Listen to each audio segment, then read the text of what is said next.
Parking ഒരു വണ്ടി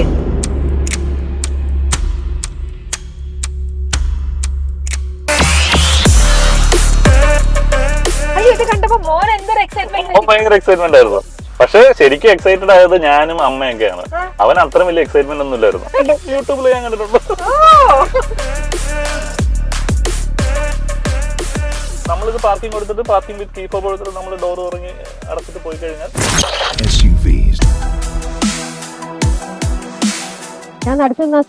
സെൻസിൽ stop ആവും. നമ്മുടെ ഫ്ലാറ്റിലുള്ളത് സ്ലോ ചാർജ് ആക്ച്വലി 7 kW ആണ്. അപ്പൊ അതിന് എനിക്ക് തോന്നുന്നു ഒരു 600 റുപ്പീസിന് എനിക്ക് ഫുൾ ചാർജ് ചെയ്യാം. 600 രൂപയ്ക്ക് എനിക്ക് 550 കിലോമീറ്റർ പോവാം. അതാണ് ക്രെറ്റ ഉള്ള സമയത്ത് എനിക്ക് 8000 റുപ്പീസാണ് ഞാൻ ഫുൾ ടാങ്ക് പെട്രോൾ അടിക്കുന്നത്. എനിക്ക് ഒന്ന് ഇതിന്റെ ഡിസൈൻ ഭയങ്കര ഇഷ്ടമായിരുന്നു. എനിക്ക് ഇതിന്റെ B6-ന്റെയും XUV9-യുടെയും മൊത്തത്തിലൊരു പുതുമ ഉണ്ടായിരുന്നു. നമ്മൾ ഇതുവരെ കണ്ട ഒരു സെറ്റ് ഓഫ് കാറിനകത്തുനിന്ന് പറ്റുന്ന ഒരു ഡിഫറൻസ് തോന്നി.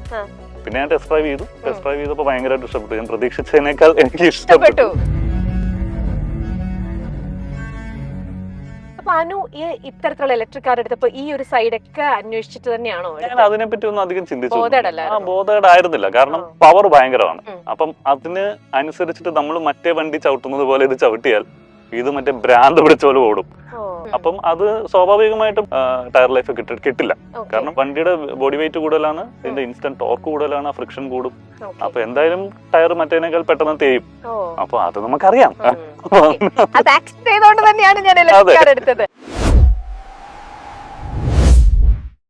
അങ്ങനെ മൈൽ സ്റ്റോൺ കാസിൽ നിന്ന് നമ്മൾ അനുവും കാറും തമ്മിലുള്ള ബന്ധത്തെ കുറിച്ചാണ് അറിയാൻ പോണത്. യെസ്, ഇപ്പോ അനുവിന്റെ കാർ എന്ന് പറയുന്നത് മഹീന്ദ്രയുടെ കാറാണ്. പക്ഷെ ഇലക്ട്രിക് കാറാണ് ഇപ്പൊ ചൂസ് ചെയ്തിരിക്കുന്നത്. അതെന്തായാലും ലാഭം നോക്കിയാണോ എല്ലാരും വിചാരിക്കുന്ന പോലെ? ലാഭമല്ല, ഈ പറഞ്ഞ പോലെ ഒരു മാറ്റം വേണമല്ലോ. നമ്മൾ ഇത്രയും നാള് പെട്രോൾ ഓടിച്ചു, ഡീസൽ ഓടിച്ചു, ഹൈബ്രിഡും അത്യാവശ്യം ഓടിച്ചു. അപ്പൊ ഇലക്ട്രിക് ഇതുവരെ ഞാൻ യൂസ് ചെയ്തിട്ടുണ്ടായിരുന്നില്ല. അങ്ങനെ ആക്ച്വലി ചേട്ടനാണ് നമ്മുടെ വീട്ടിൽ ആദ്യം ഇലക്ട്രിക് വണ്ടി എടുക്കുന്നത്. ചേട്ടൻ ഒരു മഹീന്ദ്രയുടെ തന്നെ ഒരു 400 XUV 400 എടുത്തു. അത് അവര് വെറുതെ ഒരു തേർഡ് വണ്ടി പോലെ എടുത്തു വെച്ചിരുന്നു. അവർക്ക് ഓൾറെഡി സൂപ്പർബും വേറെ എന്തോ ഒക്ടേവിയ ഒക്കെ ഉണ്ടായിരുന്നു. അപ്പൊ അങ്ങനെയാണ് ഇലക്ട്രിക്കിന്റെ ഒരു പരിപാടി.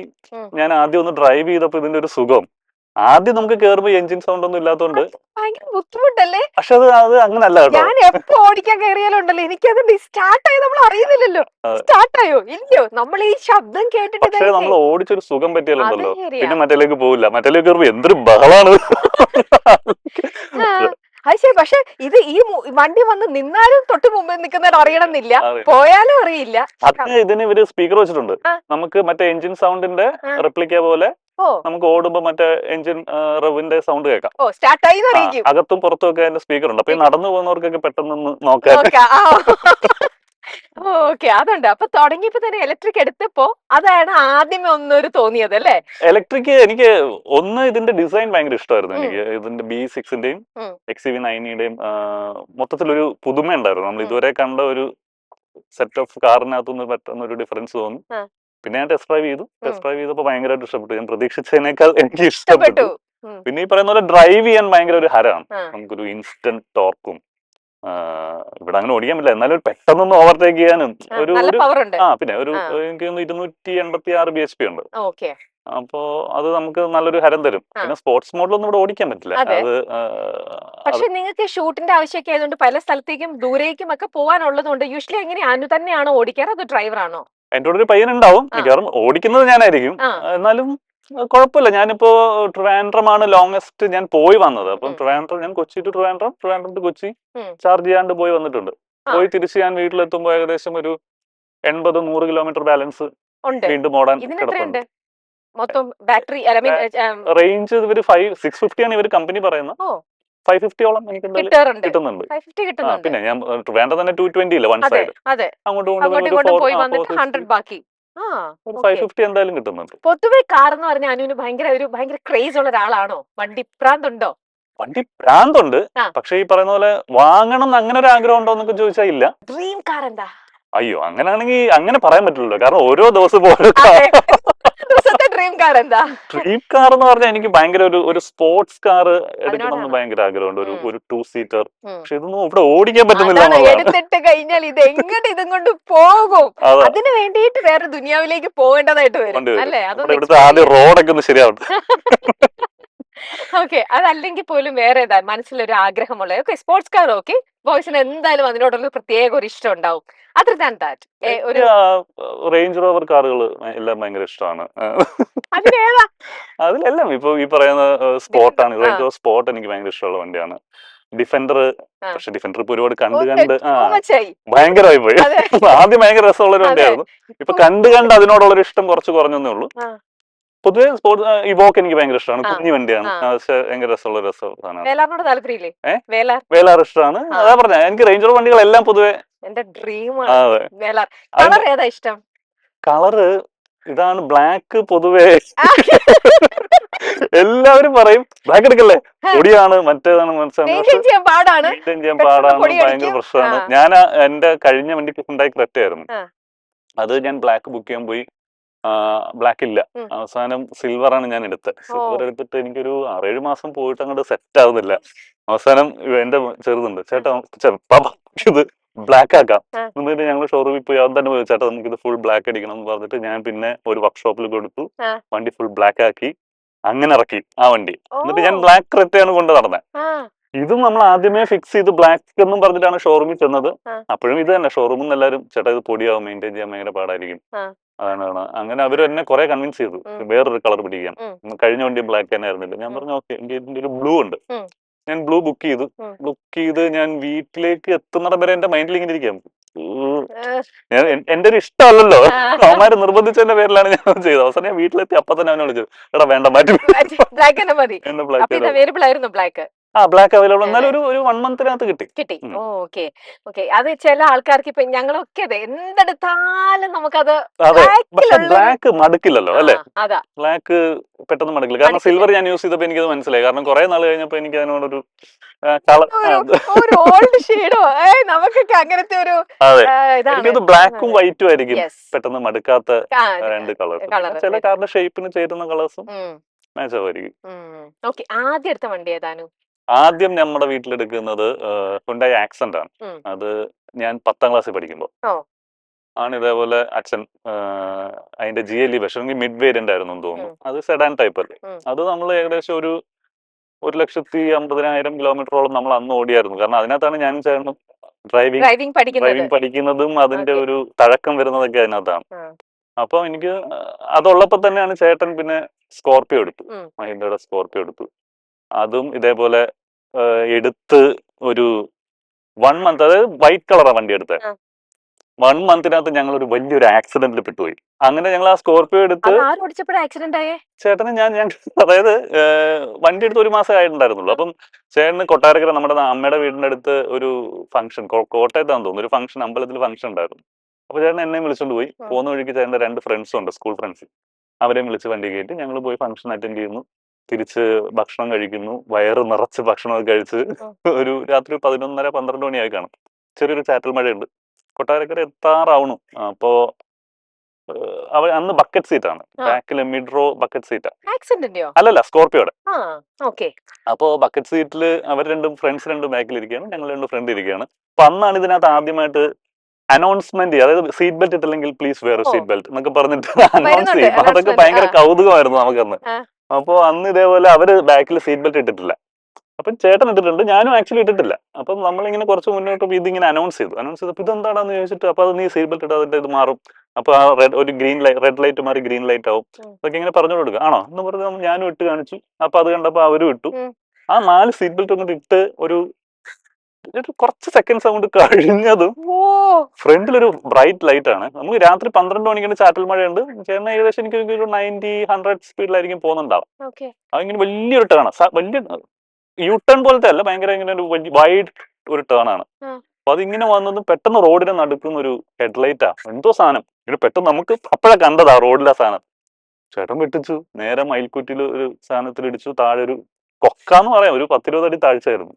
ഇത് നേരെ ബാക്ക് മറിഞ്ഞ് വണ്ടി റോളടിച്ച് കുറെ നേരം എടുത്ത താഴെ എത്താൻ. അപ്പം നമ്മൾ മറ്റുള്ള റോളർ കോസ്റ്ററിലൊക്കെ പോകത്തില്ലേ, ഫുൾ സ്പാർക്കും മറ്റേ 3D മറ്റേ ഇപ്പോഴത്തെ മറ്റേ സാധനം വെച്ച് കാണുന്നത് പോലെയാണ് ഇത് കേൾക്കുന്നത്. ഫുൾ ടംടും സൗണ്ടും, ഫുൾ തീപ്പൊരി ബഹളം. അവസാനം ഫസ്റ്റ് ബോധം വന്ന എനിക്കാ. വണ്ടി വന്ന് നിന്ന് ഇങ്ങനെ ചെരിഞ്ഞ കിടക്കണം, ലാൻഡിങ് ഫുൾ പൊളിഞ്ഞു. അതിന്റെ ഫുൾ ഈ ഗ്ലാസും എല്ലാം പൊളിഞ്ഞകത്ത് പോയി. അപ്പൊ ഫസ്റ്റ് ബോധം വരുന്നത് എനിക്കാണ്. അപ്പൊ ഞാൻ നോക്കുമ്പോൾ ചേട്ടൻ ഇവിടെ ഇങ്ങനെ ചരിഞ്ഞിട്ടാ. അപ്പൊ ചേട്ടൻ താഴെ സ്റ്റിയറിംഗിൽ ഇങ്ങനെ കണ്ണടച്ചടപ്പുണ്ട്, ബാക്കിൽ രണ്ടുപേരും കണ്ണടച്ചടപ്പുണ്ട്. ഞാൻ ഈശ്വര എല്ലാം പോയോ. എയർ ബാഗ് ഒന്നും വന്നില്ലേ? എയർ ബാഗ് ഇല്ലായിരുന്നു അന്ന്. ആണോ? ആ, അന്ന് എയർ ബാഗ് ഉള്ളത് ഡ്രൈവിംഗ് സീറ്റിന് മാത്രമേ ഉള്ളൂ. വന്നില്ല. അത് വന്നു.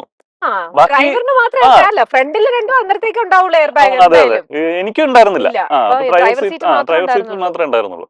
അത് വന്നിട്ടുണ്ട്. ബാക്കി സീറ്റ് ബെൽറ്റിന്റെ ഗുണം എനിക്ക് നന്നായി മനസ്സിലായത്. കാരണം അത് സത്യം. ഇട്ടില്ലായിരുന്നെങ്കിലുണ്ടല്ലോ നമ്മൾ അതിനകത്ത് കിടന്ന് അടിച്ച് എന്തൊക്കെ പറ്റിയെന്ന് ദൈവത്തിന് അറിയാം. പക്ഷെ ആർക്കും ഒന്നും പറ്റിയില്ല.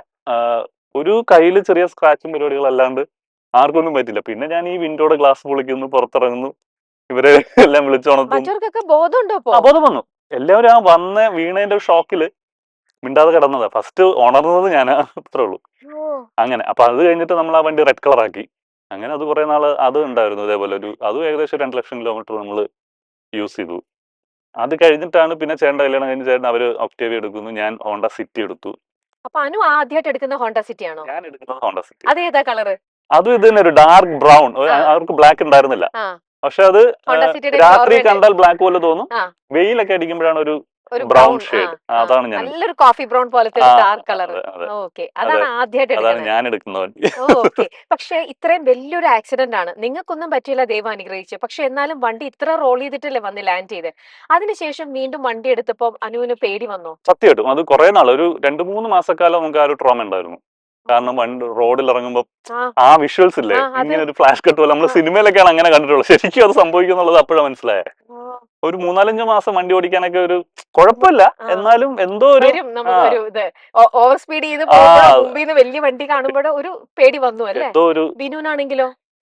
ഞങ്ങൾക്ക് രണ്ടുപേർക്കും ആ ഒരു പ്രശ്നം ഉണ്ടായിരുന്നു. പക്ഷേ ഒരു 2-3 പിന്നെ മാസം എങ്ങനെയാ അത് മാറിയേ? അത് തന്നെ, ഒരു 2-3 മാസക്കാലം ഉണ്ടായിരുന്നു. പിന്നെ നമ്മൾ ഗ്രാജുവലി മറന്നു അങ്ങനെ അങ്ങനെ അങ്ങ് മാറിപ്പോയി. പോയി. പിന്നെ അനു ഓടിച്ചിട്ട് എന്തെങ്കിലും ആക്സിഡന്റ് ഉണ്ടായിട്ടുണ്ടോ? ഞാൻ ഓടിച്ചിട്ട് അങ്ങനെ മേജർ ആക്സിഡന്റ് ഒന്നും ഉണ്ടായിട്ടില്ല. ഇങ്ങോട്ട് വന്ന് ആ, അവരെവിടെ സ്ക്രാച്ചും തട്ടുന്നല്ലാണ്ട് തട്ടലും മുട്ടലും അങ്ങനെയൊക്കെ. അതൊക്കെ ഉള്ളൂ. അല്ലാണ്ട് ഓക്കെ. പൊതുവെ ഇതായിരുന്നു നമ്മുടെ ഓർമ്മയിൽ ഒരു വല്ലാത്തൊരു ഒരു വലിയൊരു ആക്സിഡന്റ് എന്ന് ആക്സിഡന്റ് എന്ന് പറയുന്നത്. പറയാം. അത് രക്ഷപ്പെട്ടത് തന്നെ ഭാഗ്യം. അന്ന് ആ സീറ്റ് ബെൽറ്റ് അവർ ചോദിച്ചില്ലായിരുന്നെങ്കിൽ സത്യം. നമ്മൾ അത് ഇടില്ല. ആ, അത് എന്തോ ഭാഗ്യം. നമുക്ക് ജ്യൂസ് കുടിക്കാം. ജ്യൂസ് വന്നിട്ടുണ്ട്. മധുരം ഇട്ടിട്ടുണ്ടാവും. ഞാൻ ജ്യൂസ് കുടിക്കില്ല. അത് ഷുഗർ ഉണ്ടോ? നോക്കിക്ക് നോക്കി. കുഴപ്പമില്ല, ഞാൻ കൈ പിടിച്ചോളാം. നന്നായിട്ടുണ്ട്. ആ, ഓക്കെ. ഓക്കെ, അതായിരുന്നു ലൈഫിലെ ഏറ്റവും മറക്കാനാവാത്ത ഒരു കാറുമായിട്ട് റിലേറ്റഡ് ആയിട്ടുള്ള ചോദിച്ചു കഴിഞ്ഞാൽ ഒരു പക്ഷെ അത് തന്നെയായിരിക്കും അല്ലേ? ആ, ഓക്കെ. അതിനുശേഷം ഹോണ്ട സിറ്റി എടുത്തു, ഇഷ്ടപ്പെട്ടിട്ട് ഒരു വണ്ടി. ആരാദ്യം കയറ്റിയേ? അമ്മ, ആ, അമ്മയും അവളും. അല്ല സോറി, അന്ന് കല്യാണം കഴിഞ്ഞിട്ടില്ല. അവളെ ഞാൻ രണ്ടാമത് പിന്നെ കയറ്റിയത്. അന്ന് ഞങ്ങൾ പ്രേമിച്ചോണ്ടിരിക്കുന്ന സമയം ഓക്കെ. അമ്മയായിരുന്നു ആദ്യം കയറി. കയറി. അതെ അതെ, ഞാനും അമ്മയും കൂടാണ് ഷോറൂമിൽ പോയത് വണ്ടി ഞങ്ങൾ എടുക്കാനൊക്കെ. കൊല്ലത്തുനിന്നാണ് എടുത്തത്. അപ്പോ ഓക്കെ. പൊതുവെ എങ്ങനെയാ, ഏതാ സെഡാൻ കാർ ആണോ SUV മോഡലാണോ, ഏതാ കൂടുതൽ ഇഷ്ടം? എന്താ? എനിക്ക് സെഡാൻ ആണ് പൊതുവെ ആണോ? ഇഷ്ടം. പക്ഷെ ഇപ്പൊ കുറെ നാളായിട്ട് വലിയ വണ്ടികളോട് ഒരു താല്പര്യമുണ്ട്. അങ്ങനെയുള്ള ഒരാൾ എങ്ങനെ ഇതിൽ വന്ന് ലാൻഡ് ചെയ്തു? എനിക്കിത് ഭയങ്കരമായിട്ട് ഇഷ്ടപ്പെട്ട ഒരു വണ്ടിയാണ്. ഞാൻ ആണോ? കുറെ ടെസ്റ്റ് ഡ്രൈവ് ചെയ്തിരുന്നു. ആ, ഞാന് BMന്റെ X1 നോക്കിയിരുന്നു, ഉം. ഇത് നോക്കി, BYDയുടെ Atto 3 നോക്കി. പക്ഷെ ഫീച്ചർ വൈസും ആ പ്രൈസിൽ ഭയങ്കര വേർത്തി ആയിട്ട് എനിക്ക് ഫീൽ ചെയ്തു. ഓക്കെ. അതിന്റെ ബാറ്ററി പാക്ക് ആണെങ്കിലും, ഇതിന്റെ ഫീച്ചേഴ്സ് ആണെങ്കിലും, ഇതിന്റെ റേഞ്ച് ആണെങ്കിലും ഓക്കെ. ഒക്കെ. ഓ, ഇന്നിപ്പം എല്ലാവരും അതെ, ഓട്ടം കൂടുതലുള്ള ആൾക്കാർ, പ്രത്യേകിച്ച് നമ്മുടെ ഈ എറണാകുളത്തൂടെ നിങ്ങൾക്ക് ഒരുപാട് അങ്ങോട്ടും ഇങ്ങോട്ടും ഡെയിലി പോകണം. ഈ ട്രാഫിക് എന്ന് പറയുമ്പോൾ എല്ലാവരും പറയും ഇലക്ട്രിക് കാർ തന്നെയാണ്. ഫിനാൻഷ്യൽ സൈഡ് നമ്മൾ നോക്കിക്കഴിഞ്ഞാൽ ഏറ്റവും വലിയ മോണിറ്ററി സൈഡിൽ നല്ലതാണെന്ന് പറയും. പക്ഷെ ഇപ്പഴത്തെ സൈഡിൽ കാറിൽ പ്രോ ആയിട്ടുള്ള ആൾക്കാർ സജസ്റ്റ് ചെയ്യും ഇലക്ട്രിക് കാർ എടുക്കല്ലേ. എന്നാ ഞാൻ കഴിഞ്ഞ ദിവസവും അറിയാലോ, കാറിന്റെ വ്ലോഗ് ചെയ്യുന്നൊക്കെ ഒരുപാട് ആൾക്കാരുണ്ടാവും. അവരോടൊക്കെ സംസാരിച്ചപ്പോൾ അവർ സജസ്റ്റ് എന്ന് വെച്ചാൽ, നമ്മൾ ഇത് ഇപ്പത്തെ ഒരു ഫിനാൻഷ്യൽ സൈഡ് നോക്കിയിട്ട് നമ്മൾ എടുക്കും. പക്ഷെ കുറച്ച് കഴിയുമ്പോൾ ഒരു 2-3 ഇയേഴ്സ് ബാറ്ററിയുടെ വില ചിന്തിച്ചിട്ടില്ല, അത് വെച്ച് കമ്പയർ ചെയ്യില്ല. പിന്നെ ടയറിന്റെ ലൈഫ്, അത് ഇതുപോലത്തെ വണ്ടിയുടെ ടയറിന്റെ ലൈഫിന്റെ ഇത് വെച്ച് നോക്കുമ്പോൾ ടയർ മാറ്റേണ്ടി വരുമ്പോഴത്തേക്ക് അതിന്റെ എക്സ്പെൻസ് ഒക്കെ ഭീകരമാണ്. അപ്പൊ അനു ഈ ഇത്തരത്തിലുള്ള ഇലക്ട്രിക് കാർ എടുത്തപ്പോ ഈ ഒരു സൈഡ് ഒക്കെ അന്വേഷിച്ചിട്ട് തന്നെയാണോ ഞാൻ എടുത്തത്? അതിനെപ്പറ്റി ഒന്നും അധികം ബോധേഡല്ലായിരുന്നോ? ബോധേഡായിരുന്നില്ല. കാരണം ഒന്ന്, ഇതിന്റെ ടയറിന്റെ കേസ് പറയുന്നത് ഇതിന്റെ ഒരു പവർ ഭയങ്കരമാണ്. ഉം. അപ്പം അതിന് അനുസരിച്ചിട്ട് നമ്മൾ മറ്റേ വണ്ടി ചവിട്ടുന്നത് പോലെ ഇത് ചവിട്ടിയാൽ ഇത് മറ്റേ ഭ്രാന്ത് പിടിച്ച പോലെ ഓടും. ഓ, അപ്പോൾ ആ ഒരു ഇൻസ്റ്റന്റ് ടോർക്കും ഇതിന്റെ ബോഡി വെയിറ്റ് കൂടുതലാണ്. ഉം. അപ്പം അത് സ്വാഭാവികമായിട്ടും ടയറിന് നമ്മൾക്ക് മറ്റേ ഐസ് വണ്ടികൾ കിട്ടുന്നതിന്റെ അത്രയും ടയർ ലൈഫ് കിട്ടില്ല. എനിക്കത് ഭയങ്കര ഹര. അത് ഡിപ്പെൻഡ്സ് അപ്പോൺ അനുവിന്റെ മൂഡ് പോലെ ആയിരിക്കും അല്ലേ? അതെ. എന്നാലും പൊതുവെ ഡ്രൈവ് ചെയ്യുമ്പോൾ ഏത് ടൈപ്പ് ഓഫ് മ്യൂസിക്കാ കൂടുതലും പ്ലേ ചെയ്യാ?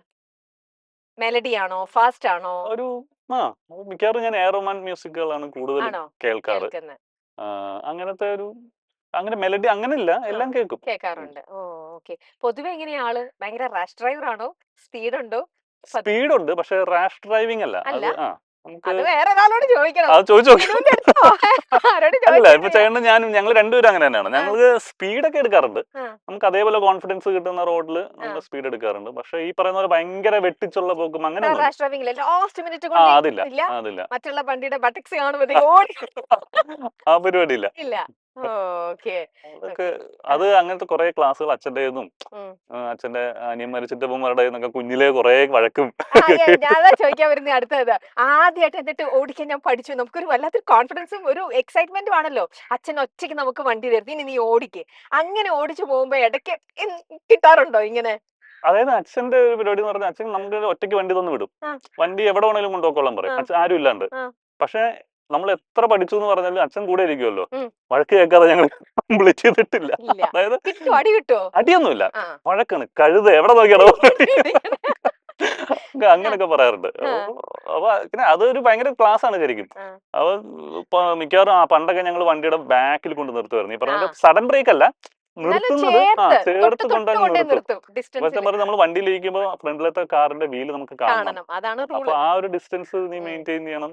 അപ്പൊ അത് പിന്നെ പ്രാക്ടീസ് ചെയ്ത് പിന്നെ ഇപ്പൊ അങ്ങനെ ആവുള്ളൂ. പക്ഷെ നമ്മളിപ്പോ ഞാനൊക്കെ അത് അത്ര ഏർലിയിൽ പഠിച്ചു തുടങ്ങി. നമ്മൾ പഠിക്കുമ്പോൾ നമുക്കെല്ലാം അറിയാം, നമുക്ക് റോഡെല്ലാം കാണാം, എനിക്ക് ഡ്രൈവിംഗ് എല്ലാം ഞാൻ പഠിച്ചു എന്നൊരു വിചാരമല്ലേ നമുക്ക്. അപ്പൊ ഇങ്ങനെ സൈഡിൽ നിന്ന് ഇങ്ങനെ എന്നെ അച്ഛനും ചേട്ടന്മാരെ ഓടിപ്പിച്ചു. അപ്പൊ അവര് ചീത്ത വിളിക്കുമ്പോഴേ ഒരു പോയിന്റിൽ അനുവിന് എപ്പോഴെങ്കിലും തോന്നിയിട്ടുണ്ടോ എനിക്കെല്ലാം അറിയാം, ഇത് പറഞ്ഞു തരണ്ട? അതിന്റെ ഏറ്റവും വലിയൊരു എക്സാമ്പിള്, ഞാൻ ലൈസൻസ് ടെസ്റ്റിന് മറ്റേ നമ്മുടെ റോഡ് ടെസ്റ്റിന് വരുമല്ലോ. അപ്പം 2 പെൺകുട്ടികൾ ബാക്കിലുണ്ടായിരുന്നു. അപ്പൊ നെക്സ്റ്റ് എന്റെ ടേൺ ആണ്. അങ്ങനെ ഞാൻ ഡ്രൈവിംഗ് സീറ്റിൽ കയറി, ഓഫീസർ ഫ്രണ്ടിൽ ഇരിപ്പുണ്ടായിരുന്നു. അപ്പൊ ഞാനിങ്ങനെ പോവാണ്. അപ്പൊ തൃപ്പൂണിത്തുറ പുതിയകാവ് വൈക്കം റോഡിലാണ് ഞാൻ ഡ്രൈവ് ചെയ്യുന്നത്. അപ്പൊ എനിക്കിത് ഓടിച്ച് പ്രാക്ടീസ് ഉണ്ട് വണ്ടി. അപ്പം ഓൾറെഡി നമ്മുടെ വീട്ടിൽ ഞാൻ ഇതേപോലെ ഓടിക്കുന്നതാണ്. അപ്പൊ ഞാനിങ്ങനെ അത്യാവശ്യം സ്പീഡിൽ വരും. അപ്പൊ മറ്റേ സ്പീഡ് ബ്രേക്കർ വെച്ചിട്ടുണ്ട് അവിടെ, മറ്റേ 2 എണ്ണം. അപ്പൊ ഓപ്പോസിറ്റ് നിന്ന് ലോറി വരുന്നുണ്ട്. അപ്പൊ ഞാൻ എന്ത് ചെയ്താ, ലോറി വരുന്നതിന് അപ്പുറം ചാടാന്ന് പറഞ്ഞ് ഹെഡ് കട അടിച്ചു കയറിപ്പോ ഞാൻ എവിടെയാണോ കൊണ്ടുപോകുന്നത് വെച്ചിട്ട് ഇയാൾ എന്നെ വഴക്ക് പറഞ്ഞ ഈശ്വര. ഞാൻ ഒരു നിമിഷം ഞാൻ എന്റെ സ്വന്തം കാറാ. പക്ഷെ അയാൾ ലൈസൻസ് കട്ട് ചെയ്തില്ല ഭാഗത്തിട്ട്. അയാൾ കുറെ വഴക്ക് പറഞ്ഞു. അവസാനം അപ്രൂവൽ എഴുതി തന്നു. കുഴപ്പമില്ലാണ്ട്. ഓക്കെ. അതേപോലെ നൈറ്റിലല്ലേ കൂടുതൽ ഇഷ്ടം ഓടിക്കാനായിട്ട്? ഷൂട്ടിന് പോകുമ്പോഴൊക്കെ ആണെങ്കിലും നൈറ്റ് ഡ്രൈവ് ആണോ അപ്പൊ പ്രിഫർ ചെയ്യാ? അതോ ഞാൻ നൈറ്റ് ആയിരിക്കും ആണോ എത്തിപ്പെടാനായിട്ട് അങ്ങ് നോക്കേണ്ട, അവിടെ പോയിട്ട് റെസ്റ്റ് ചെയ്യാ, അങ്ങനെയാണോ എപ്പോഴും? ഒരു ദിവസം മുന്നേ ഉള്ള നൈറ്റ് പിടിക്കും, എന്നിട്ട് നേരെ അവിടെ പോയി കിടന്നുറങ്ങി ഒന്ന് ഫ്രഷ് ആയി. ഷൂട്ടിന് പോകുമ്പോ എപ്പോഴും മിനുവിന്റെ കാറിൽ തന്നെയാ പോവാറ്? ഞാൻ മിക്കവാറും എന്റെ വണ്ടി തന്നെ ആയിരിക്കും മിക്കവാറും പോവാറ്. ലൊക്കേഷൻ വരെ, അതായത് റൂമിൽ നിന്ന് ലൊക്കേഷനിലേക്ക് മിക്കവാറും അവരുടെ വണ്ടിയിലായിരിക്കും. വീട്ടിൽ നിന്ന് ഏതാണോ സ്ഥലം അവിടത്തേക്ക് ഞാൻ എന്റെ കാറിലായിരിക്കും മിക്കവാറും. അങ്ങനെ ഇപ്പൊ നമ്മള് സിനിമയിൽ തന്നെ ഉള്ള ഒരുപാട് ആൾക്കാർക്ക് കാർ ഭയങ്കര ഇഷ്ടമുള്ള ആക്ടേഴ്സ് ഉണ്ട് നമ്മുടെ കൂടെ അല്ലെ. അവരുടെയൊക്കെ ഇഷ്ടങ്ങളും അവർക്കുള്ള കാറിനോടുള്ള ക്രേസ് ഒക്കെ കേൾക്കുമ്പോ അനുവിനാണെങ്കിലും ഓക്കെ എനിക്കും അത്തരത്തിലുള്ള ഒരു കാർ വാങ്ങണം എന്നങ്ങനെ മനസ്സിലേക്ക് ആദ്യം തോന്നിയത് ഏതായിരിക്കും? ഏത് വണ്ടിയായിരിക്കും? എനിക്ക് ഇതിന്റെ ബെൻസിന്റെ ഇ ക്ലാസ് ഭയങ്കര ഇഷ്ടമുള്ള വണ്ടിയാണ്. അത് സെഡാനാണ്. ഈ പറഞ്ഞ പോലെ സെഡാനിന്റെ ഇഷ്ടം എവിടെയോ മനസ്സിൽ കിടപ്പുണ്ട്. പിന്നെ ഇത് തന്നെ റേഞ്ച് റോവർ വണ്ടികൾ ഇഷ്ടം പോലെ എടുക്കണം എന്ന് ഭയങ്കര ഒരു ആഗ്രഹമുള്ള വണ്ടിയാണ്. വണ്ടികൾ ഒരുപാടുണ്ട് കേട്ടോ. അങ്ങനെ ആഗ്രഹം ചോദിച്ചു കഴിഞ്ഞാൽ നമുക്ക് ഇങ്ങനെ ഭയങ്കര ഒരു അങ്ങനെയല്ല ഇപ്പൊ മമ്മൂക്കയുടെ ആണെങ്കിലും ദുൽഖർ അവരുടെ ഒക്കെ എത്ര വണ്ടികളാ എല്ലാവർക്കും. ഇപ്പൊ പൃഥ്വിക്കാണേലും ഒക്കെ എത്ര. അപ്പൊ അവർ ഓരോ വണ്ടി അവരെടുക്കുന്നു, അവരുടെ ഇഷ്ടത്തിന് അവർ ഓരോ മോഡൽ എടുത്തോണ്ടിരിക്കുകയാണ്. അപ്പൊ നമ്മളിത് അറിയണല്ലോ, ഇതേ അവരുടെ ഇത് എടുത്തു, അല്ലെങ്കിൽ ഇതേ ആസിഫിന്റെ വണ്ടി എടുത്തു, ഇന്നയാൾ ഇന്ന് എടുത്തു.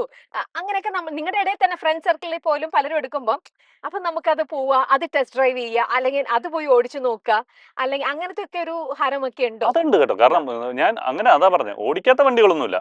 അതായത് നമുക്ക് അവൈലബിൾ ആയിട്ടുള്ള എല്ലാ വണ്ടികളും ഞാൻ ഡ്രൈവ് ചെയ്തിട്ടുണ്ട്. അത് വാങ്ങാന്നുള്ള പെർസ്പെക്റ്റീവ് നമ്മളുടെ ഒരു ഫിനാൻഷ്യൽ സ്റ്റേബിലിറ്റി കൂടെ നോക്കണമല്ലോ. അത് നമുക്ക് ഒതുങ്ങുന്ന പരിപാടികൾ വാങ്ങാന്നുള്ളതാണ് അന്നും ഇന്നും. ഇഷ്ടങ്ങളുണ്ട്, ആ ഇഷ്ടത്തിലേക്ക് എത്തിച്ചേരാൻ ട്രൈ ചെയ്യുന്നുണ്ട്. പക്ഷെ ഈ പറയുന്ന പോലെ ഓടിക്കാതിരുന്നിട്ടില്ല. അതിനുള്ള എല്ലാ അവസരങ്ങളും കിട്ടിയിട്ടുണ്ട്. നമ്മുടെ സുഹൃത്തുക്കളുടെ ആണെങ്കിലും ഉം. ഒരുപാട് വണ്ടികളുണ്ടല്ലോ. ഉം. അപ്പൊ അതെല്ലാം ഞാൻ ഡ്രൈവ് ചെയ്തിട്ടുണ്ട്.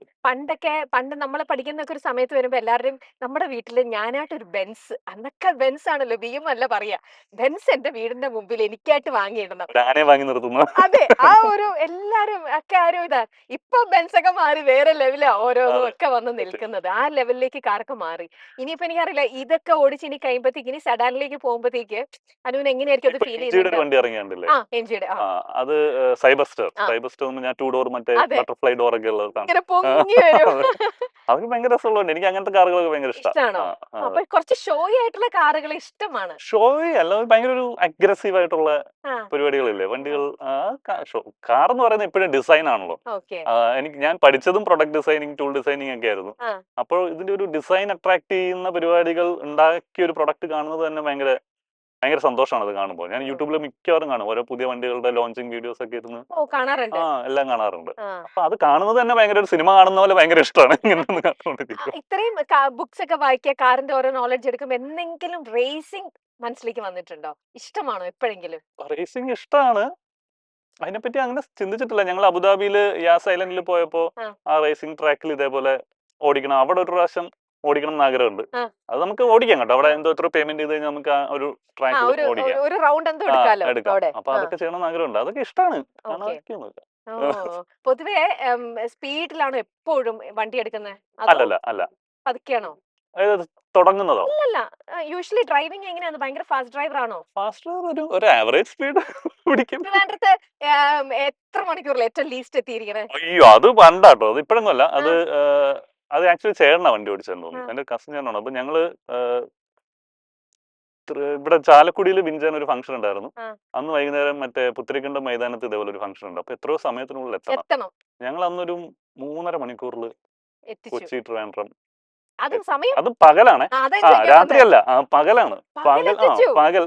അന്ന് എത്ര കാലം മുമ്പ്? അതൊരു ഒരു കുറെ നാളായി. അതായത് പക്ഷെ 2000. റോഡ് പോലും അത്ര ഇല്ല, അത്ര നല്ല പക്ഷെ അന്ന് ആ റോഡുമല്ല. ഇടയ്ക്കൊരു സമയം നല്ല റോഡ് അത് ടാർ ചെയ്തിരിക്കുന്ന ഒരു അവസ്ഥയാണ്. ഓക്കെ. ഈ പറയുന്ന പോലെ സിഗ്നൽസ് ഉണ്ട് പല സ്ഥലങ്ങളിലും. ഉം, ഇത്രയും വലിയ ട്രാഫിക് ഇല്ല, ഉം. എന്നാലും ഉണ്ട്. പകൽ സമയത്താണ് ഞങ്ങൾ പോയത്. 3-3.5 മണിക്കൂറിൽ ഞങ്ങൾ എത്തിയിട്ടുണ്ട്. അന്നപ്പോ വിനുവാണ് ഓടിച്ചേ, അനുവാണ് ഓടിച്ചേ? അന്ന് ചേട്ടനാ ഓടിച്ചത്. ഓടിച്ചേ. അനു ഓടിച്ചിട്ട് ഞാൻ കൊല്ലം ട്രിവാൻഡ്രം ഏകദേശം 40 മിനിറ്റ്സ് 40 മിനിറ്റ്സിൽ എത്തിച്ചോ? എത്തിച്ചിട്ടുണ്ട്. അത് രാത്രിയാ. ആ, അത് ഓക്കെ. ഇതേപോലെ അമ്മയുടെ അനിയത്തി ഉണ്ടായിരുന്നു. ആ, കുഞ്ഞമ്മേനെ വീട്ടിൽ നിന്ന് പിക്ക് ചെയ്ത് ഞാൻ ട്രിവാൻഡ്രത്തേക്ക് പോവാന്ന് പറഞ്ഞിട്ട് ഉം. ഞാൻ കയറി വണ്ടിയിലിരുന്നു. അപ്പൊ അവരുടെ ഒരു കാൽക്കുലേഷൻ ഉണ്ടല്ലോ, ട്രിവാൻഡ്രത്തിന് എത്താൻ കുറെ സമയം എടുക്കും. ഉം. എന്തൊക്കെയോ സംസാരിച്ച് കഴിഞ്ഞപ്പോ ഞാൻ പറഞ്ഞത് ശ്രീകാര്യം എത്തി. എത്തി. പൊതുവെ അമ്മയൊക്കെ പറയോ, എടാ ഒന്ന് പതുക്കെ അമ്മ പോ, പറയാറുണ്ട്. പതുക്കെ പോ, നീ എങ്ങടാ പോണേ? അതെ. ആണോ? പിന്നെ അമ്മയ്ക്ക് ഇപ്പൊ ശീലമായി കേട്ടോ. അമ്മ പറഞ്ഞിട്ടും കാര്യമൊന്നുമില്ല. കാര്യമില്ല, പരിപാടി കുഴപ്പമില്ലാതെ നോക്കും എന്നുള്ള ധാരണ ഉള്ളതുകൊണ്ടായിരിക്കും. അമ്മ ആ, ആദ്യമൊക്കെ പറയായിരുന്നു. ഉം. ഇപ്പൊ ഇപ്പൊ ശീലമായി. അവർക്കൊരു കോൺഫിഡൻസ് എന്നാലും ആയി. ഇപ്പോഴും പറയും ചില ഉം. സമയത്ത് അവിടെ പതുക്കെ പോ. പൊതുവെ നമ്മളിപ്പോ ഓടിച്ചു പോകുമ്പോഴത്തേക്ക് ചില ആൾക്കാർ നമ്മൾ റോഡിൽ കാണാം, ചിലര് റൈറ്റ് ട്രാക്കേ പിടിക്കുള്ളൂ, എന്നിട്ട് പതുക്കെ പോകും. റൈറ്റ് ട്രാക്ക് പിടിക്കുന്നില്ലല്ല, പതുക്കെ. പതുക്കെ പോവുള്ളൂ. സത്യം. അവർക്ക് അറിയിഞ്ഞിട്ടില്ലാഞ്ഞിട്ടായിരിക്കണം, സ്പീഡിൽ പോകാനുള്ള ട്രാക്കാണ്. ഇങ്ങനത്തെ കുറച്ച് ബേസിക് ആയിട്ടുള്ള റോഡ് റൂൾസ് ഉണ്ടല്ലോ.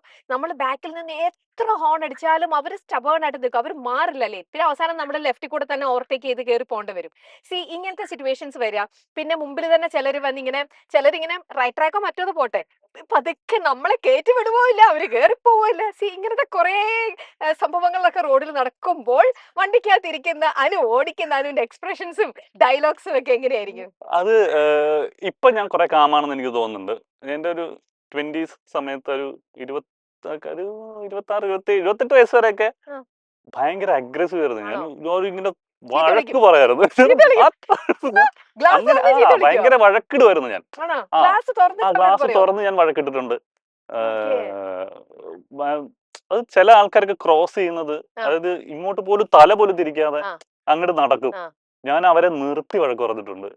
അപ്പോ അങ്ങനെ വഴക്ക് പറയാൻ മീൻസ് ഉണ്ടാക്കിയിട്ടുണ്ട്. ആ, പിന്നെ ഒരു ഇത്തിരി മെച്ചൂരിറ്റി വന്നപ്പോ ആ, ഞാൻ ആ പരിപാടിയൊക്കെ നിർത്തി.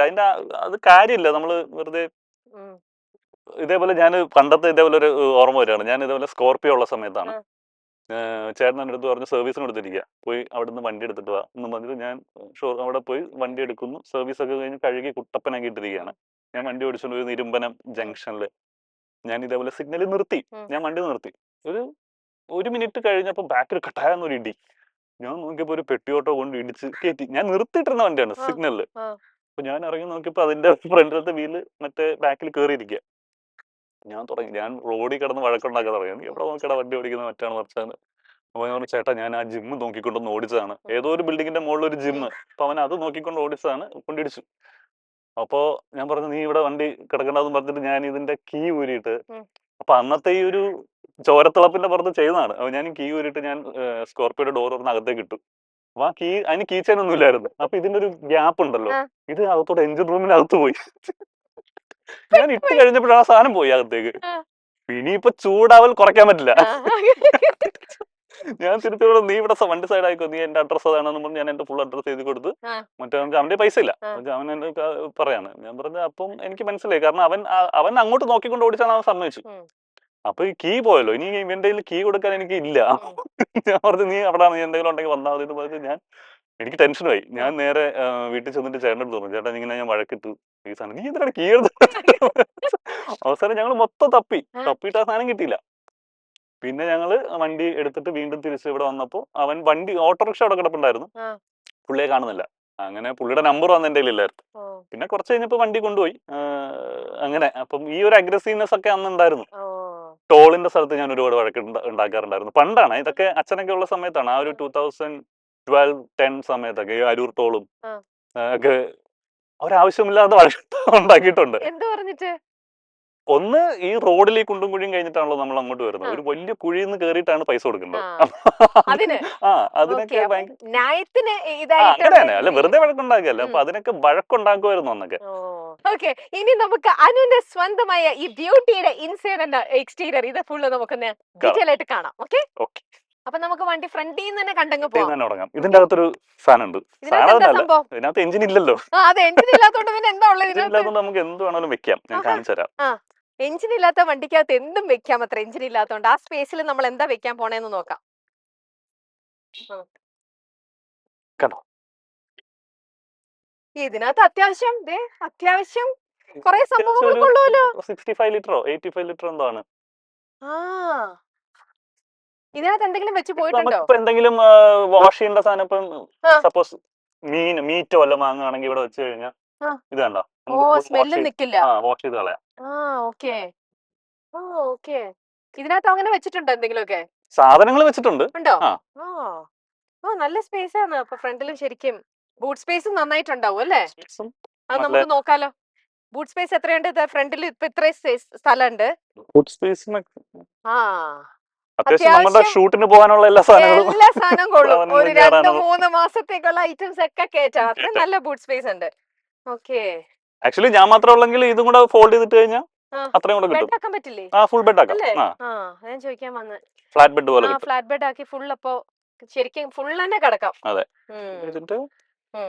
ഇത് ഇവിടെ ഇങ്ങനെ ഒരു മറ്റേ ട്രേ പോലത്തെ ഒരു ഇതിൽ വേണം. ഇതിൽ ഇനി ഒരു സീറ്റർ വെക്കാൻ പറ്റുമോ? ഇല്ല അല്ലേ, സീറ്റർ വെക്കാൻ പറ്റില്ല. ഇല്ല, ആ ഫെസിലിറ്റി വണ്ടിക്കില്ല.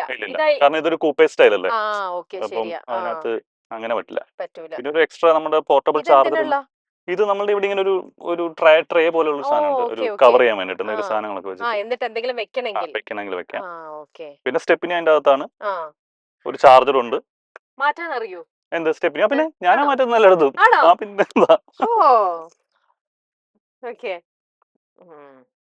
വണ്ടിയെ മെയിൻറ്റെയിൻ ചെയ്യുന്നത് എങ്ങനെയാ? ക്ലീനിങ്ങിന്റെ കാര്യത്തിലും ബ്ലാക്ക് എനിക്ക് ഭയങ്കര പൊടി പിടിച്ച് കിടക്കുന്നത് അത്ര ഇഷ്ടമല്ലാത്ത. അപ്പൊ എന്നും അല്ല, ഞാൻ മിക്കവാറും പൊടി പിടിക്കുന്ന ഒരവസ്ഥ അപ്പൊ കൊണ്ട് കഴുകി. അപ്പൊ തന്നെ കഴുകുമായിരുന്നു. വീടായിരുന്നപ്പോ കഴുകുമായിരുന്നു. ഇപ്പൊ ഫ്ലാറ്റില് നമുക്ക് അതിനുള്ളൊരു പരിപാടി ഇല്ലാത്തതുകൊണ്ട് ഇപ്പം പുറത്ത് അവര് വന്ന് കൊണ്ടുപോയി കഴുകി കൊണ്ടിടും. യൂഷ്വലി ഒരു കാർ എടുത്താൽ ആ കാർ എത്ര നാള് കഴിയുമ്പോഴത്തേക്ക് അങ്ങനെ മടുക്കുവോ? എന്നിട്ട് പുതിയൊരു കാറിലേക്ക് സ്വിച്ച് ചെയ്യണം തോന്നുന്നത്? ഒന്ന്, അതിന്റെ ഒരു പരിപാടി ഔട്ട്ഡേറ്റഡ് ആവുമ്പോഴായിരിക്കാം. ഇപ്പൊ നമ്മൾ കാണുമല്ലോ, ഞാൻ നേരത്തെ പറഞ്ഞ പോലെ ഈ ഒരുപാട് അപ്ഡേറ്റഡ് വീഡിയോസും ന്യൂസും ഒക്കെ കാണുമ്പോൾ അപ്പൊ നമുക്കറിയാലോ നമ്മുടെ കയ്യിലിരിക്കുന്നത് കുറെ പഴയതാണ്, കുറച്ച് അപ്ഡേറ്റഡ് ആവാൻ. അപ്പൊ അങ്ങനത്തെ ഒരു ധാരണ വരുമ്പോ, പക്ഷെ അപ്പോഴും എനിക്ക് ആ വണ്ടി ഓടിക്കാൻ ഭയങ്കര ഇഷ്ടമാണ്. എനിക്കിപ്പം ഭയങ്കര വിഷമവും ഞാൻ ആ വണ്ടി കൊടുക്കുമ്പോ. വണ്ടി വന്ന് വീട്ടിൽ നിന്ന് വാങ്ങിയ ആൾ എടുത്തോണ്ട് പോവല്ലോ. അപ്പൊ ഞാൻ ഇപ്പൊ ഒരു അരമണിക്കൂർ നിൽക്കും അവിടെ. ശരിക്കും നമ്മുടെ ഒരു ലോകം, നമ്മൾ എവിടെയൊക്കെ പോയി അതെ, എത്രയോ കഥകളുള്ള വണ്ടികളായിരിക്കും. ആ ഒരു ഇമോഷൻ ഉണ്ട്. പിന്നെ അതുണ്ട്, ഉറപ്പായിട്ടുണ്ട്. കാരണം ഞാൻ തലേദിവസമൊക്കെ ഫുൾ അതിന്റെ കൂടെ നിന്ന് ഫോട്ടോ ഒക്കെ എടുക്കും. എന്നിട്ട് എല്ലായിടത്തും എല്ലാ വണ്ടിയുടെ അങ്ങനെ ഉണ്ട് എനിക്ക്. അപ്പൊ ഈ സുന്ദരിക്കുട്ടിയുടെ വിശേഷങ്ങളൊക്കെ നമ്മൾ അറിഞ്ഞു. മഹീന്ദ്രയുടെ തന്നെ നല്ല ബ്യൂട്ടിഫുൾ ആയിട്ടുള്ള നല്ലൊരു കാർ, അനുവിന്റെ ഇഷ്ടപ്പെട്ട ഈ ഒരു കാർ, ആ ഒരു ലോകത്തെ കുറിച്ചെല്ലാം നമ്മൾ അറിഞ്ഞു. അപ്പൊ മൈൽ സ്റ്റോൺ കാർസിൽ ഇനി നമ്മൾ മറ്റൊരു താരവുമായിട്ട്, മറ്റൊരു താരത്തിന്റെ സുന്ദരിക്കുട്ടിയുമായിട്ട് നമ്മൾ വീണ്ടും കാണാം. ബൈ. ബൈ.